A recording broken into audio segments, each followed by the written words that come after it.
একবার মুসলিম জাহানের খলিফা হযরত উমর রাদিয়াল্লাহু আনহু জনকল্যাণের অবস্থা পর্যবেক্ষণ করার জন্য মদিনার শহরতলিতে ছদ্মবেশে ঘুরে বেড়াচ্ছিলেন। হাঁটতে হাঁটতে তিনি দেখতে পেলেন এক রাখাল বালক ভেড়ার পাল চড়াচ্ছে।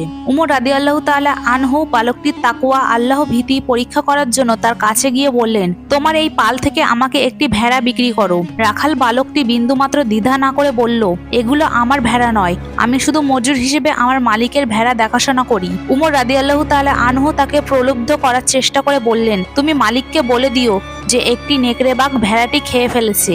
এত ভেড়ার মধ্যে একটি ভেড়া কম হলে মালিক তো আর জানতে পারবে না। রাখাল বালকটি তখন আকাশের দিকে আঙুল তুলে অত্যন্ত ধীরতার সাথে উত্তর দিল, আল্লাহ কোথায়, অর্থাৎ মালিক না জানুক, আল্লাহ তো সব দেখেন এবং তিনি সর্বত্র বিরাজমান। বালকটির এই সহজ কিন্তু গভীর তাকওয়ার পরিচয় পেয়ে হযরত উমর রাদিয়াল্লাহু তাআলা আনহু কেঁদে ফেললেন। তিনি বুঝতে পারলেন এই সামান্য বালক লোকচক্ষুর আড়ালেও আল্লাহকে ভয় করে। তিনি তৎক্ষণাৎ রাখালের মালিকের কাছে গেলেন, পুরো ভেড়ার পালটি কিনে নিলেন এবং বালকটিকেও কিনে মুক্ত করে দিলেন। তিনি সেই ভেড়ার পাল বালকটিকে উপহার দিলেন, যা ছিল তার তাকওয়ার পুরস্কার।